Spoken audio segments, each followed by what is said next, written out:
Au cœur de la vallée de la Luangwa en Zambie, s'étend une vaste plaine herbeuse où s'épanouissent les animaux sauvages. C'est un petit coin de terre très peuplé qui abrite une famille de phacochères, une troupe de babouins et une femelle léopard solitaire baptisée Olimba. Tous les ans, pendant quelques mois, ces animaux sont rejoints par des centaines de tantalibis. Ces échassiers envahissent les petits bosquets d'ébéniers s'élevant au milieu de la plaine. Riche et fertile, c'est un lieu qui regorge de vie. Mais il attire aussi des prédateurs, alléchés par toutes ses proies. Pour tous les animaux nés dans la plaine aux ébéniers, le passage à l'âge adulte est un chemin semé d'embûches.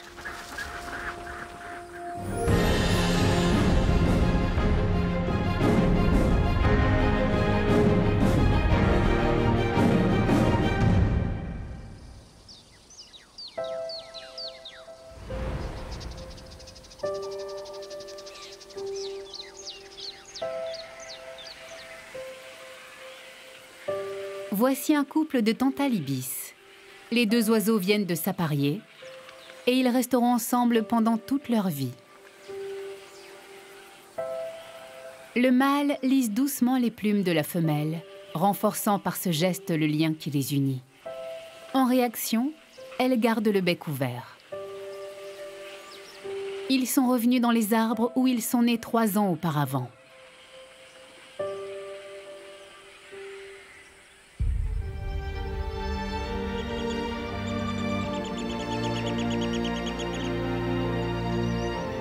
Leur arbre se trouve au cœur de la plaine aux ébéniers.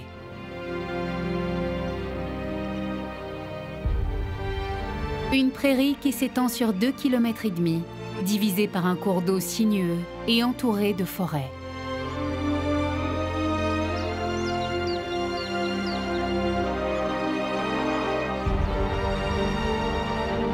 Au centre de cette prairie se trouve un petit bosquet d'ébéniers.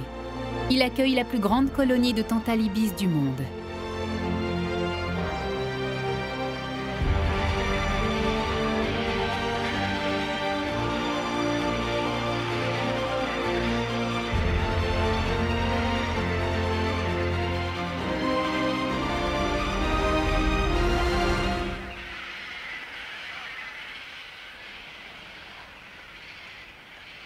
Ces arbres sont suffisamment hauts pour dissuader la plupart des prédateurs grimpants. Installés au centre d'un terrain plat et dégagé, les tantales peuvent voir approcher un éventuel danger.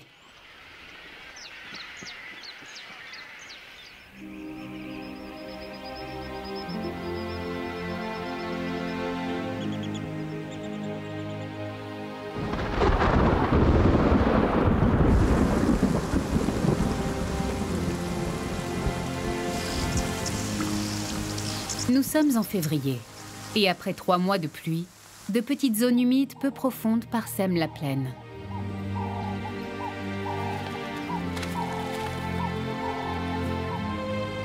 Le niveau du cours d'eau principal est élevé.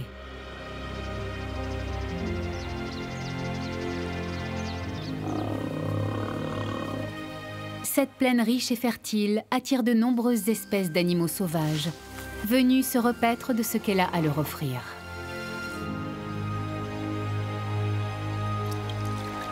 Pour ce jeune couple de tantalibis, c'est la première saison de reproduction.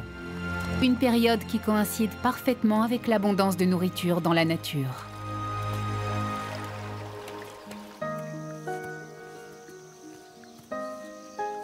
Toutes les espèces prennent soin de leur progéniture.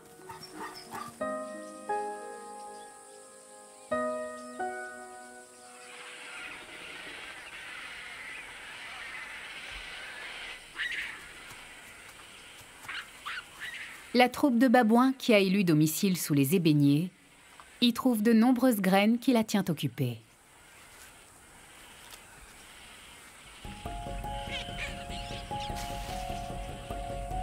Les femelles mettent bas tout au long de l'année.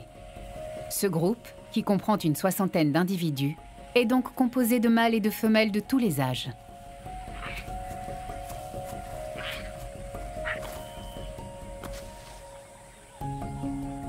C'est une espèce très sociable. Les singes passent 2/3 de leur journée à chercher de la nourriture ensemble. À leur tête se trouve un mâle dominant. Il a droit aux meilleurs aliments et la priorité au moment de s'accoupler avec les femelles.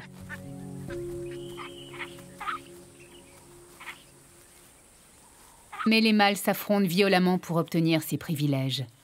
Et cette position est souvent précaire.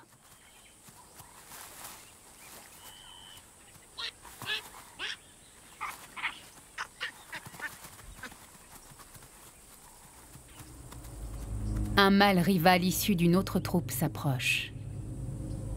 Il montre les dents. C'est un signe d'hostilité et de puissance. Ce n'est pas une menace à prendre à la légère. Si sa tentative réussit et qu'il parvient à prendre le pouvoir, la plus jeune génération court peut-être un grave danger. Le nouveau mâle dominant pourrait tuer les petits babouins pour que les femelles soient à nouveau prêtes à s'accoupler.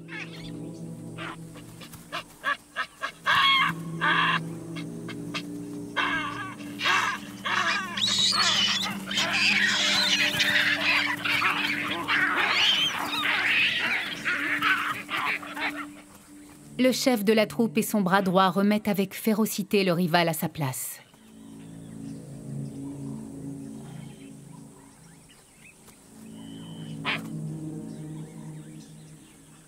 Mais ce n'est qu'une question de temps avant qu'un autre tente de prendre sa place.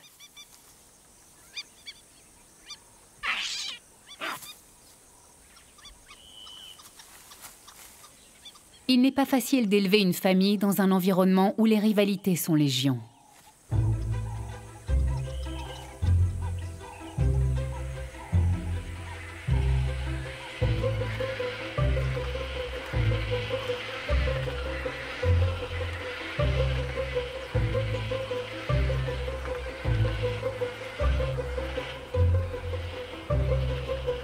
La vie du Tantale ibis mâle n'est pas non plus de tout repos. Il a un choix très important à faire, le meilleur endroit où il construira son nid. L'espace est une denrée rare. Le plus souvent, 1 mètre à peine sépare les nids les uns des autres. Difficile de trouver une branche qui ne soit pas déjà occupée. Comme c'est la première fois qu'il doit faire son nid, tout est nouveau pour lui. Il doit défendre son emplacement face à d'autres tantales prêts à le lui voler.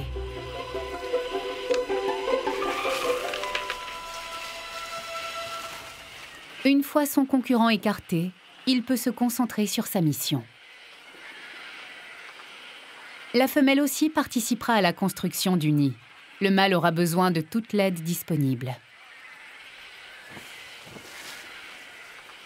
Au moment où les petits seront devenus autonomes, ils mesureront près d'1 mètre de haut. Le nid doit donc être assez grand pour les accueillir.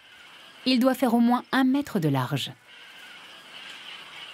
Cela fait de nombreuses branches cassées à ramasser.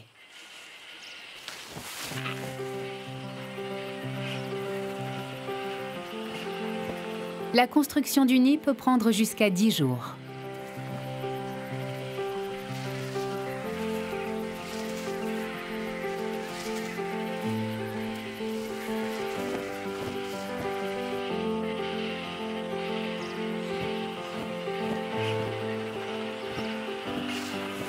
Le jeune couple inexpérimenté se montre un peu trop enthousiaste sur la taille des branchages.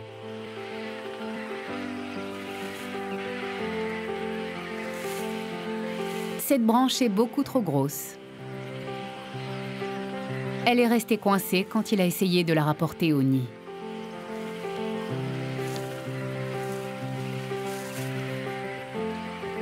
Même s'il s'y met à 2, elle ne bougera pas.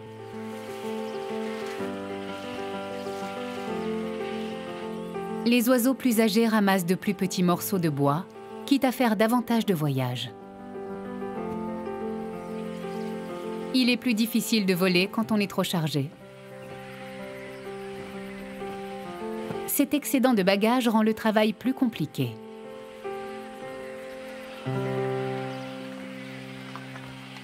Les novices ont presque terminé leur nid.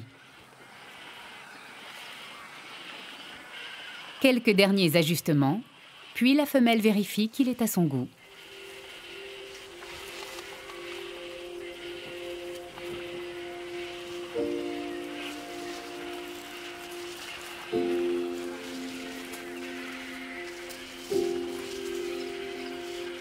C'est parfait.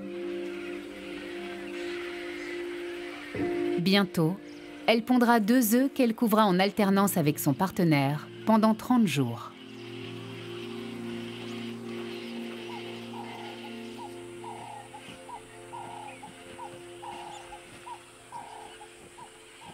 Alors que les tantales se préparent à l'arrivée de leurs petits dans les hauteurs, sur le sol, une nouvelle famille apparaît dans la plaine aux ébéniers.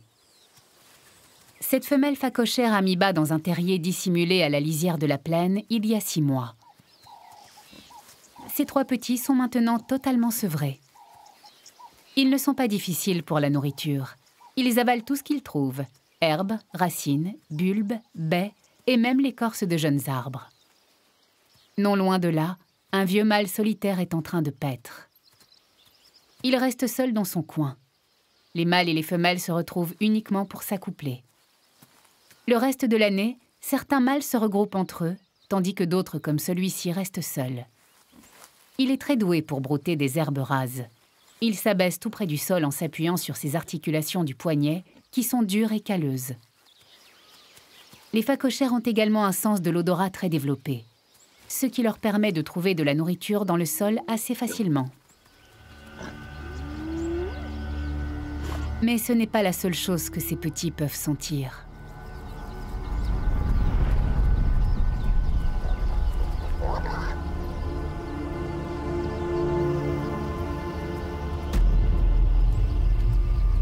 Une hyène, bien camouflée grâce à son pelage tacheté, dégage une odeur âcre.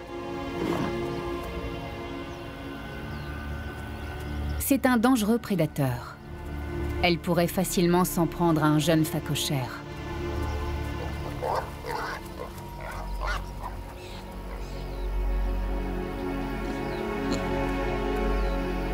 Le vieux mâle ne leur viendra pas en aide.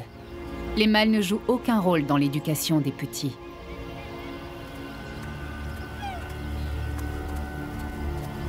Mais la femelle est très protectrice.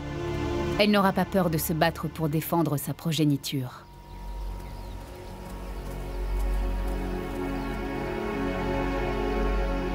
En se servant de ses canines inférieures acérées comme d'une arme, elle peut infliger de graves blessures.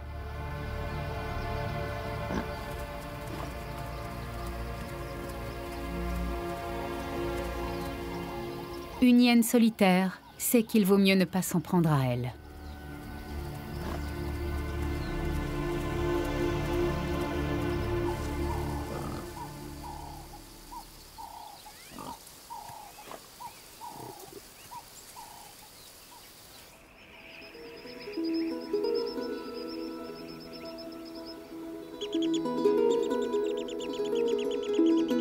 En avril, la saison des pluies s'achève. Le cours d'eau qui traverse la plaine des ébéniers commence à s'assécher, laissant place à une profonde ravine. Et les zones humides temporaires disparaissent peu à peu.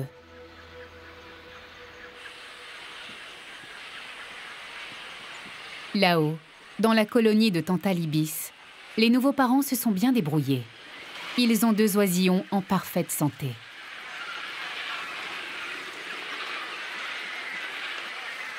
Ils grandissent vite. À 6 semaines, ces 2 frères et sœurs sont déjà 30 fois plus lourds qu'au moment de l'éclosion.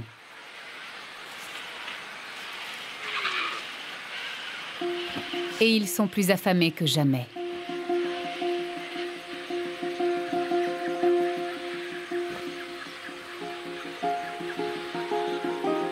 Pour leurs parents, c'est un travail sans fin. Ils se ravitaillent en permanence dans la zone inondée au-dessous d'eux. De très nombreux poissons se sont laissés piéger par la baisse du niveau d'eau.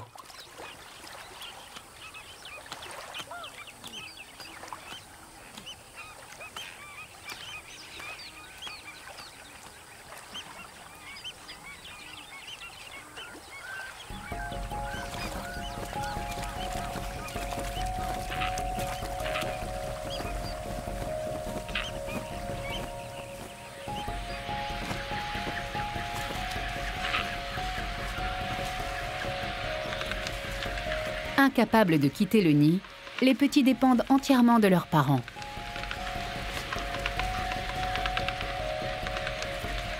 Ils tapotent leur bec pour réclamer de l'eau et de la nourriture et se battent pour les béquets régurgités. Entre les jeunes oiseaux, il n'y a aucune solidarité.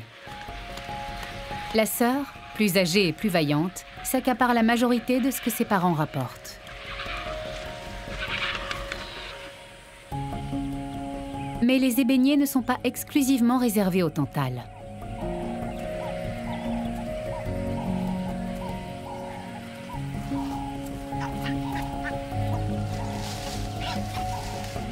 À cette époque de l'année, les arbres sont pleins de fruits. Les jeunes babouins en raffolent. Mais pour les atteindre, ils doivent affronter les oisillons agressifs. Sur l'arbre surpeuplé, les places sont chères.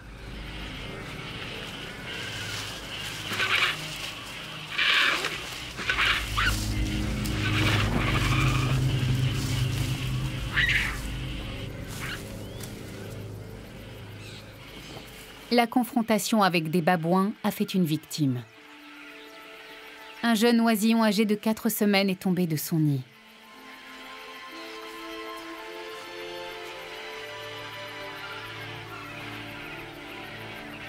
Ses parents étant partis à la pêche, il est à la merci de ses voisins.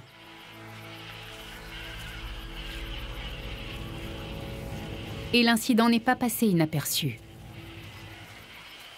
Le marabout d'Afrique peut mesurer jusqu'à 1,5 mètre de haut. Aussi grand qu'intimidant, ces échassiers sont principalement des charognards. Mais ils sont opportunistes et s'attaquent aussi à des proies vivantes. Un petit tantale ibis blessé est une occasion à saisir.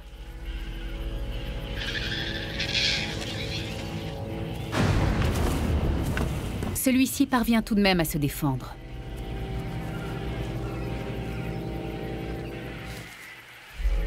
Il est plus facile pour le marabout d'attendre que sa proie ne soit plus en mesure de résister.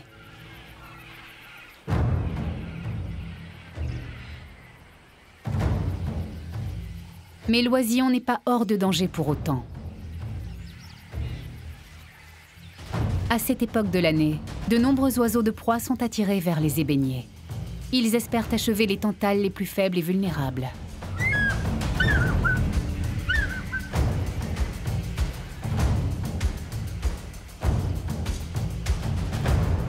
Un jeune aigle martial fonce droit sur la colonie, provoquant une certaine agitation.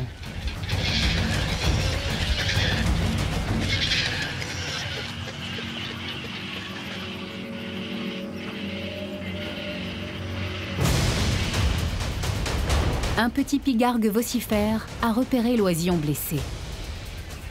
Mais il devra d'abord triompher du marabout. C'est un chasseur. Il n'a pas peur de s'attaquer à plus grand que lui. Chaque dîner potentiel fait l'objet d'une âpre bataille. Le frère et la sœur âgés de 6 semaines sont toujours en sécurité dans leur nid, mais doivent rester sur leur garde. C'est un endroit dangereux où grandir. Encore quelques semaines, et ils se couvriront de plumes. Ils pourront enfin quitter le nid.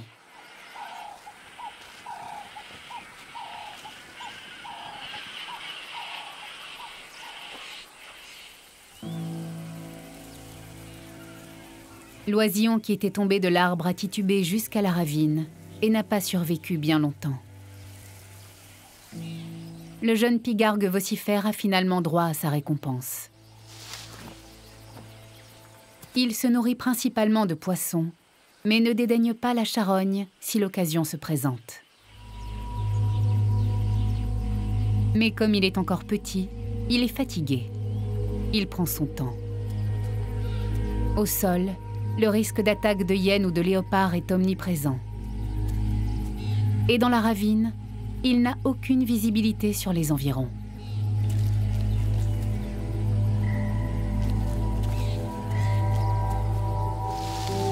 Mieux vaut déplacer la carcasse.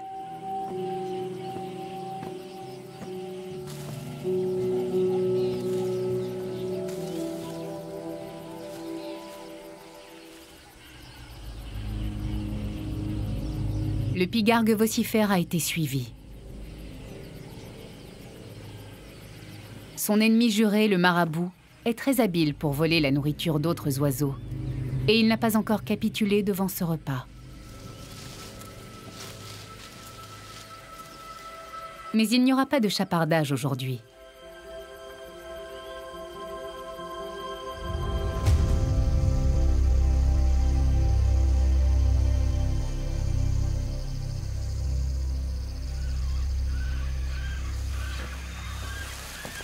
Les tantales s'installent pour la nuit.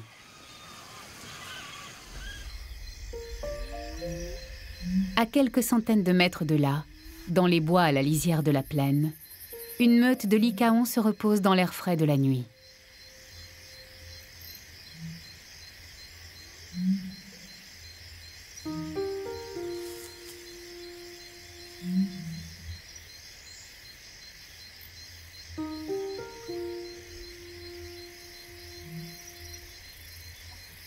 Ils chassent généralement très tôt le matin ou tard le soir. Mais ce sont des prédateurs opportunistes. Et ils sentent quelque chose.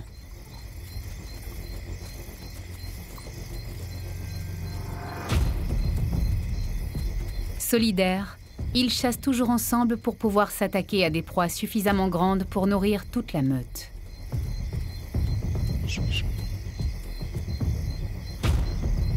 Un poucou pesant 60 kg ferait une bonne prise.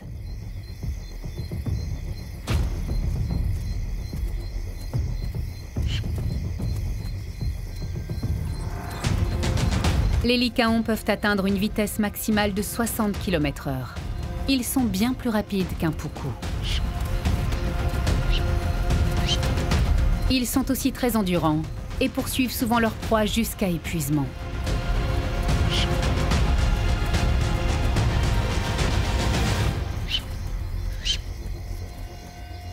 Les lycaons sont les chasseurs les plus efficaces de l'Afrique.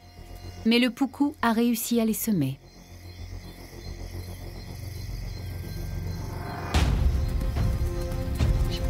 Il n'est pas temps de faire une pause. Perturbé par le remue-ménage, un gui harnaché offre une deuxième occasion aux lycaons.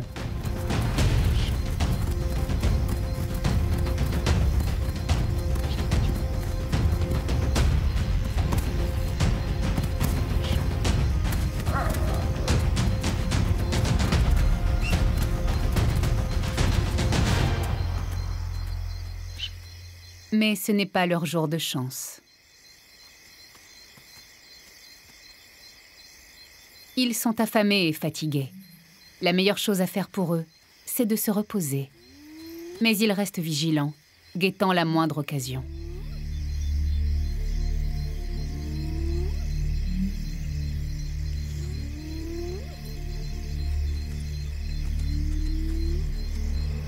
L'obscurité fait sortir les autres habitants nocturnes de la plaine aux ébéniers. La femelle léopard Olimba arpente son territoire. C'est un prédateur à l'affût. Elle aime chasser la nuit, s'approchant furtivement de sa proie avant qu'elle puisse réagir.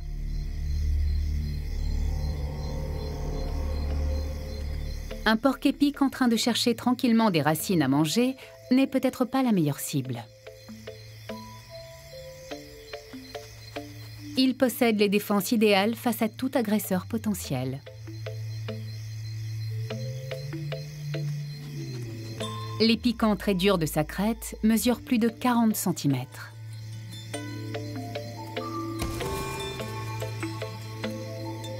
Son dos est recouvert de piquants tout aussi rigides mais plus petits, de 20 cm de long, qui sont regroupés en paquets denses. Ils sont constitués de kératine, comme les poils, mais leur piqûre est douloureuse. Il se détache au contact de l'agresseur et reste planté dans son corps. Forte de son expérience, Olimba sait qu'il vaut mieux ne pas s'attaquer à un repas aussi épineux. Elle laisse le porc-épic tranquille.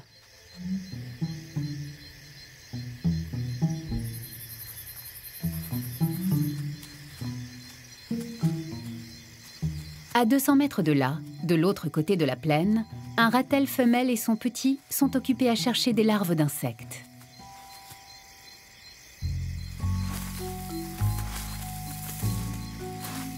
À 8 mois, ce jeune ratel a déjà atteint sa taille adulte. Mais il restera avec sa mère jusqu'à son premier anniversaire, au moins. Il a besoin de temps pour perfectionner sa technique d'excavation qui lui servira à attraper la plupart de ses proies.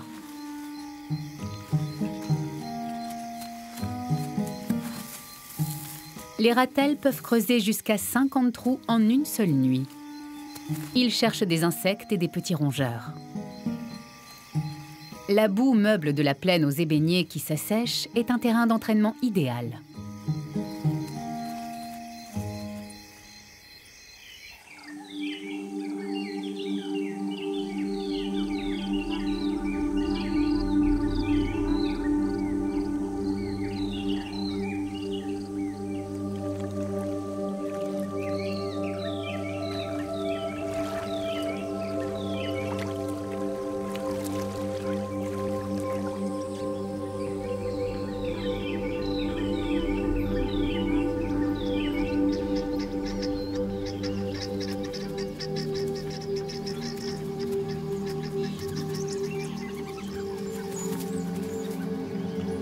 L'aube apporte au lycaon une nouvelle occasion de chasser.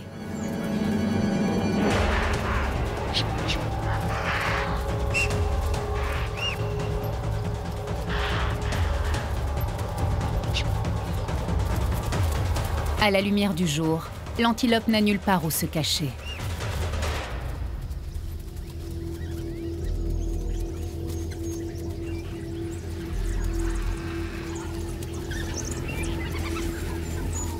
C'est le petit déjeuner. Les lycaons parviennent à attraper leur proie dans 80% des cas. Chez les lions, le taux de réussite est seulement de 30%. Ils mangent très rapidement, et ce pour une bonne raison. Les hyènes charognardes suivent de près ces chasseurs très efficaces. Elles n'hésiteront pas à voler la carcasse si elles en ont l'occasion. Les lycaons peuvent engloutir jusqu'à 1/5 de leur poids, soit 4,5 kg de viande chacun.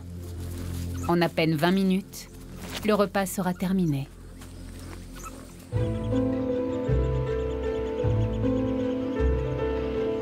En mai, la saison des pluies n'est déjà plus qu'un lointain souvenir. Les prairies humides ne sont plus que des champs de boue et la ravine est complètement asséchée. Les deux oisillons ont maintenant 2 mois et sont toujours en sécurité dans l'arbre. Mais plus pour très longtemps. Depuis quelques jours, ils se préparent pour une étape importante de leur vie. Ils testent les muscles de leurs ailes et leur aptitude à voler.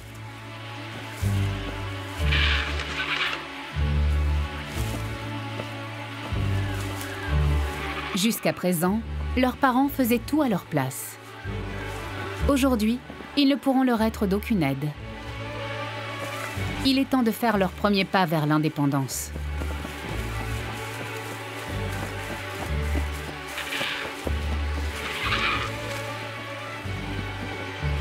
La femelle semble plus assurée que son frère. Elle s'est frayé un chemin jusqu'au sommet de l'arbre. Plus question de faire marche arrière.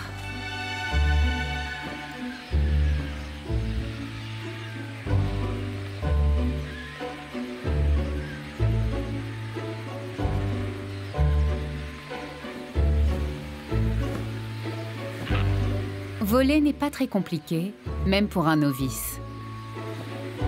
La difficulté, c'est l'atterrissage.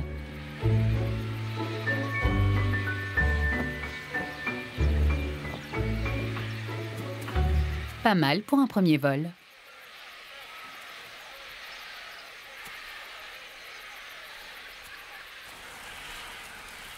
Son frère est plus inquiet.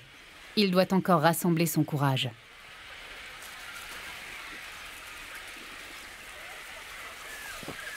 Tous les jours, de plus en plus de jeunes oiseaux prennent leur envol. Il doit apprendre à voler le plus vite possible.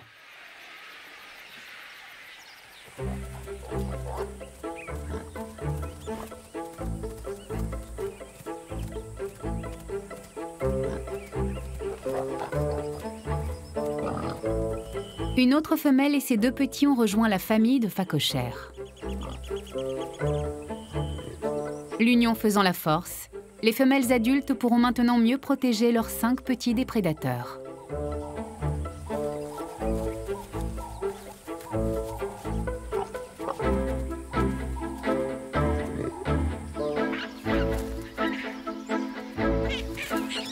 Parmi la soixantaine de babouins de cette troupe, il y a toujours de nombreuses paires d'yeux et d'oreilles pour s'assurer que les petits ne risquent rien.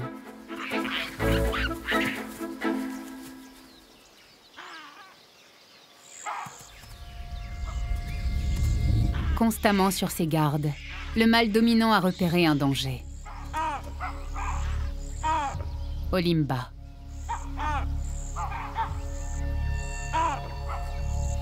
Par ses avertissements, il s'assure que tous les habitants de la plaine aux ébéniers sont au courant de sa présence.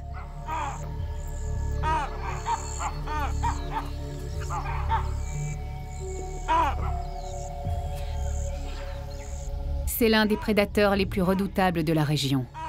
Il fait naître la terreur chez tous les animaux. Les phacochères choisissent la prudence et s'éloignent rapidement. Les femelles adultes peuvent atteindre une vitesse de pointe de 55 km/h. Mais les courtes pattes des petits ne leur permettent pas de courir aussi vite. En levant leur queue à la verticale, ils avertissent leurs congénères du danger potentiel. Et même les plus petits peuvent les suivre sans se perdre dans les hautes herbes.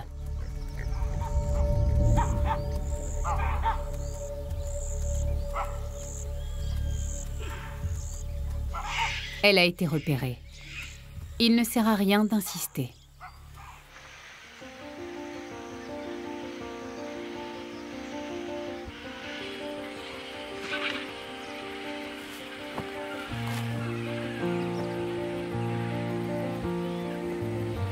Après sa première sortie, plus rien n'arrête la jeune tantale femelle.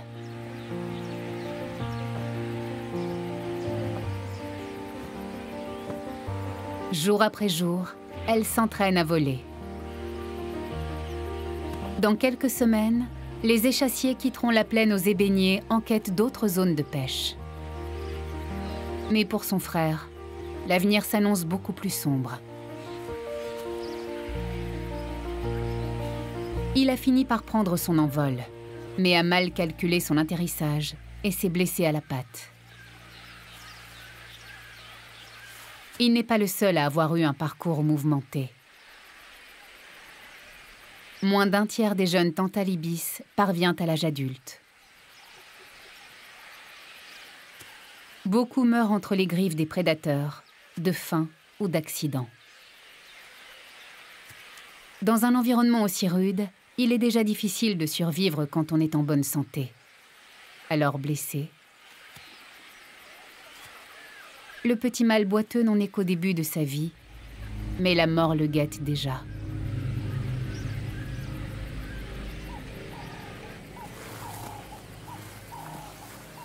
Et il est rejoint par l'un des chasseurs les plus dangereux de la plaine aux ébéniers, qui se font à merveille dans le paysage de terre séchée.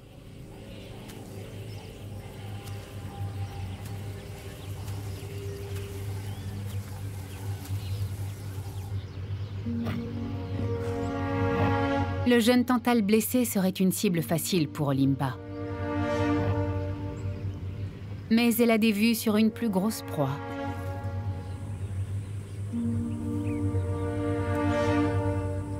le puku.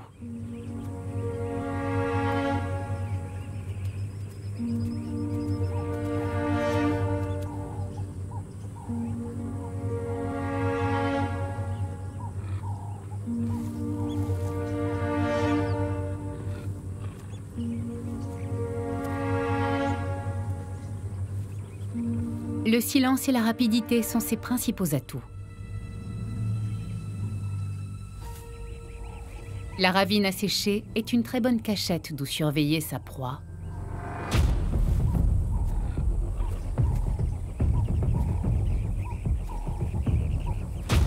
Qui n'a pas la moindre idée de sa présence.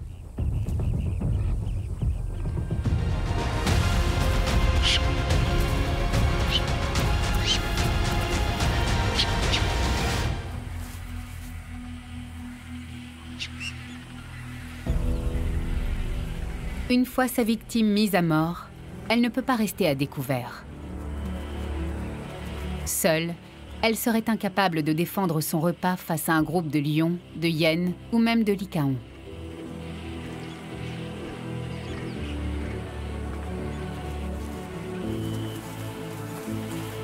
Les léopards parviennent à tuer moins d'un quart de leur proie. Elle ne peut donc pas se permettre de perdre celle-ci. Elle doit dissimuler la carcasse dans un arbre le plus rapidement possible.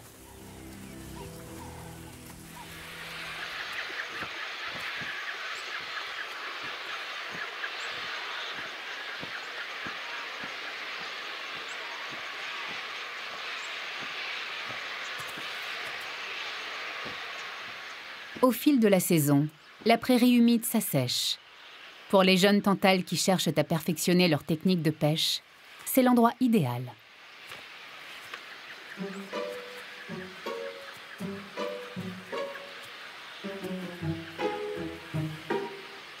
La femelle sonde instinctivement le sol avec sa patte, comme si elle cherchait à faire bouger les poissons au fond d'un étang. Elle n'a jamais vu ses parents pêcher. Personne ne lui a montré ce qu'il fallait faire. N'importe quel objet, même une plume, fera l'affaire pour faire office de poisson.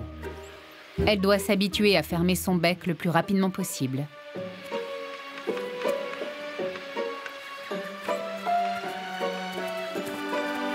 Mais elle n'est pas encore totalement autonome. Elle dépend toujours de ses parents pour se nourrir et rentre au nid tous les soirs.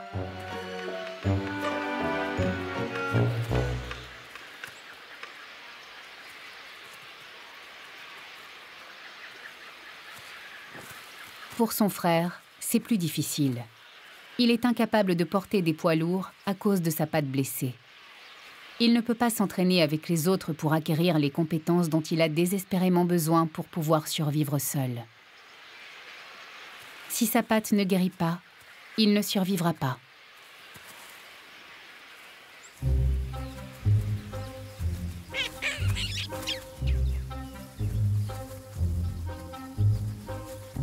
En cherchant de quoi se nourrir, les babouins se sont éloignés des ébéniers de plus d'1 kilomètre.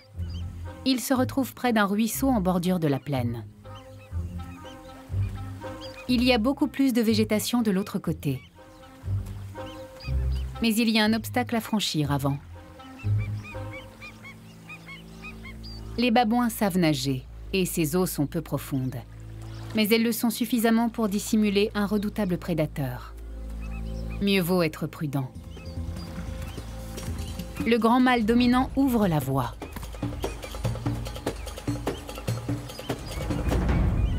Une femelle est un peu plus réticente.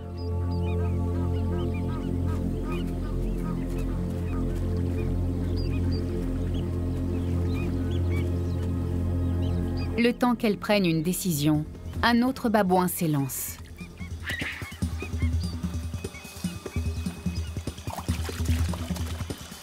Rassuré, le gros de la troupe ose se lancer.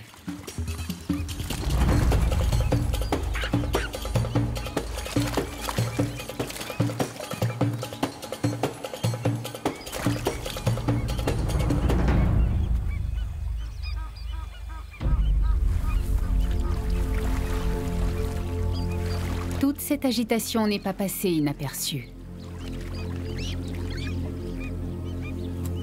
Et il reste un petit babouin du mauvais côté de la rivière.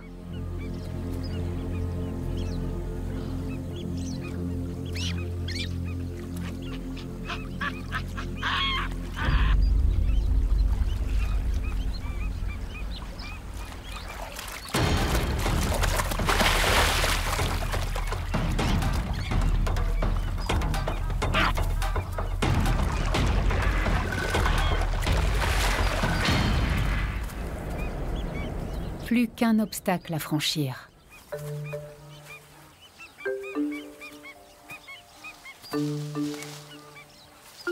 Il a eu de la chance cette fois-ci. Et le jeu en valait la chandelle.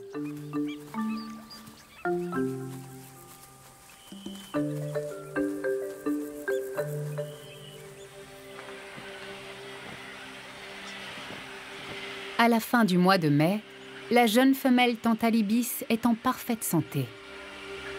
Elle est prête à quitter la plaine aux ébéniers. Ici, la nourriture commence à manquer. L'heure est venue de trouver un nouvel endroit où pêcher.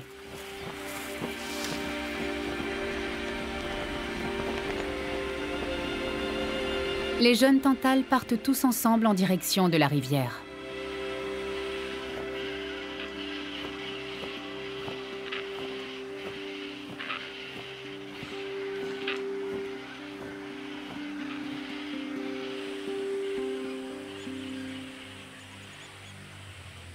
Mais la femelle a dû abandonner son frère.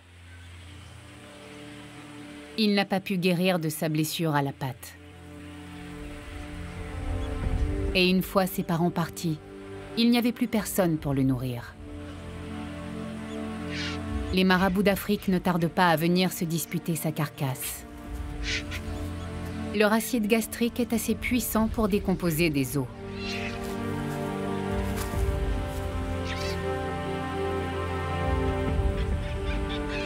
Le jeune pigargue vocifère s'approche.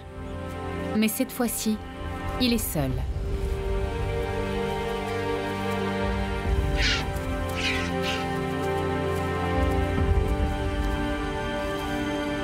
Les marabouts peuvent en profiter tranquillement.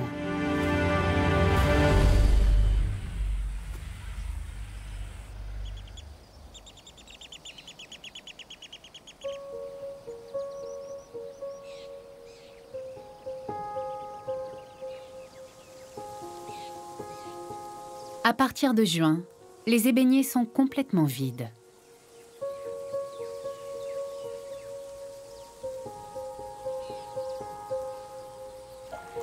La jeune femelle Tantalibis a réussi à rejoindre la rivière Luangwa. Ce n'est pas très loin, mais c'est une première étape importante dans son émancipation. Ses parents sont là aussi, mais ils n'ont plus besoin de s'occuper d'elle. Elle doit se débrouiller seule et mettre à profit son entraînement à la pêche,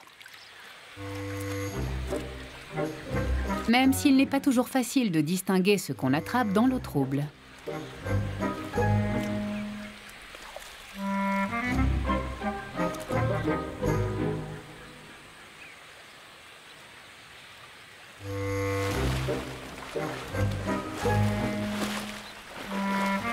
À 3 mois, elle a acquis toutes les compétences nécessaires pour vivre en dehors de la plaine aux ébéniers. C'est une survivante. Elle passera les 3 prochaines années à planer au-dessus de la vallée de la Luangwa. Puis elle retournera dans les ébéniers pour trouver un partenaire, construire un nid et fonder à son tour sa propre famille.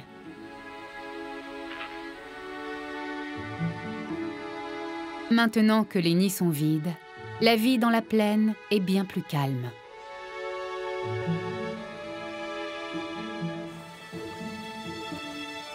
Pendant la saison sèche, les babouins et les phacochères doivent s'éloigner pour trouver de la nourriture.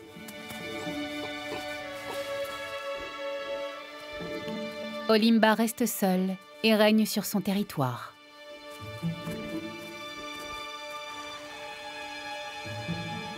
Dans 9 mois, les couples de Tantale reviendront dans la vallée élever de nouveaux petits.